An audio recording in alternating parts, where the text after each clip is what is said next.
Hello students, so today we are going to do a quick little review of function notation, okay?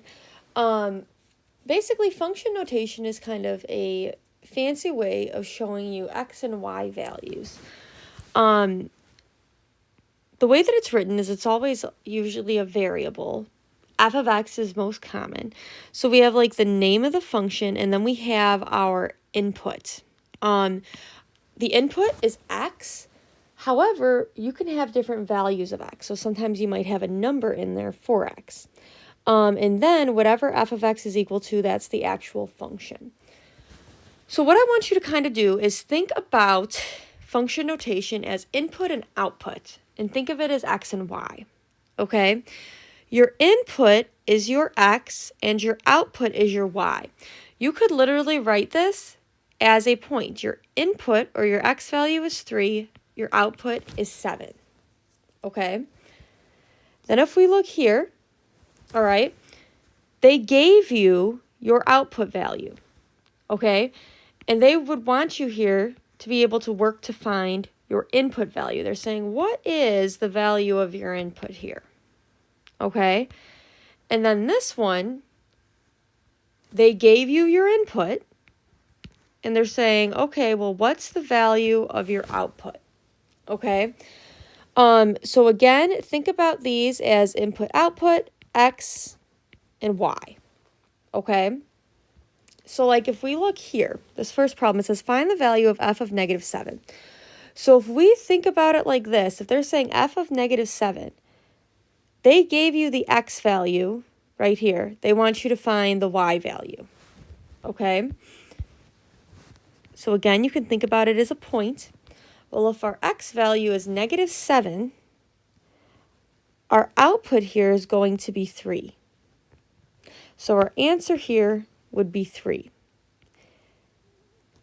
It has to be on the function, all right? So I went to negative 7, looked at negative 7 of the function, and saw what the output was at negative 7. Then we can look here. Find the value of f of negative 4. Well, our input is negative 4. Our x value is negative 4. They want us to find the output. So if we go to negative 4, and again, this is the x-axis, right? So we're going to go to the x-axis, go to negative 4, and see what our output is for the function. That's going to be negative 5. So our answer here would be negative 5. Now in this one, it says the graph of y equals f of x is shown below. Find all values of x where f of x equals 0. So if we look back up here, if you notice, the question kind of looks like this. They gave us our output and they're saying, can you find the input values? Okay, basically they gave us our y values, they want us to find our x values. Now when they do it this way, sometimes you might have more than one answer, okay, because you can have the same output for different inputs. So here our output is 0, okay, so our y value is 0. Now if we look at a y value of 0, that's going to be all of these things here on the x-axis. Well, we've got 2 and we've got 8. So this function goes through 2, 0 and 8, 0. So the answer here would be 2, and on delta, right, you know how you do like the comma to get another box, 2 and 8, okay? Again, they gave us the y value here, and they want us to find the x value, okay? So if we look, this is where all of our outputs here are 1. The function has an input of negative 6 when the output is 1. So our answer would be negative 6. All right. Next, we have evaluating functions. So they're telling us here that our input or our x value is negative 3. So we need to go to f of x, and we're going to plug in negative 3 wherever we see an x. Sometimes you have to plug it in multiple times. Sometimes you'll just plug it in once. In this case, we have to plug it in multiple times. So we've got negative. And then whenever you plug in, always put parentheses around the value that you're plugging in. So we've got negative 3 squared minus 8 times negative 3. Okay, if you don't use parentheses on this problem, you will get it wrong. And you could just plug this in all at once on your calculator. We're going to do negative, open parentheses, negative 3 squared, and then get out of the exponent, minus 8 times negative 3. And I got 15. So that is our answer here. You could also like do this in your head if you wanted to. Negative 3 squared is 9, so we would end up with negative 9 plus 24. This is where the 15 comes from. Okay. All right. Next one, they want us to evaluate negative 6. So we're going to do negative 3, negative 6 squared, plus 10 times negative 6, plus 2.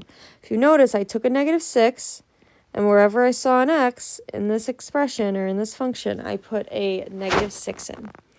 So again, we just go plug this into our calculator, negative 3. And remember, put parentheses around the input.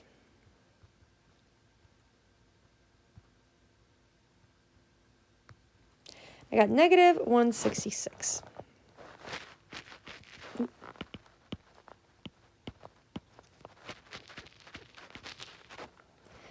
All right. So let's go ahead. We'll try this next one. Now, in this case, they told us what f of x is equal to. Essentially, they gave us the y value, or they gave us what the function is equal to, and they want us to solve for x. Okay? So what you can do, if this is what f of x is equal to, you just sub in negative 4 for f of x. So we do negative 4 equals negative 5x plus 1. So again, if f of x is equal to negative 4, they're saying this is equal to negative 4. You can just replace f of x with negative 4 and then solve for x. We're going to do minus 1, minus 1. We get negative 5 equals negative 5x. Divided by negative 5, we get x equals 1. All right, next one.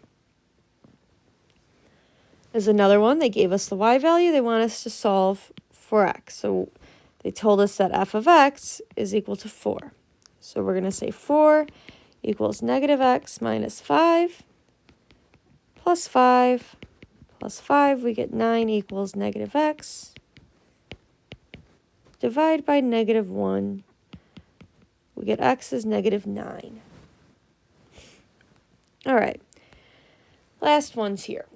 What they want us to do is they want us to compare f of, or I should say, they want us to compare the values of two functions.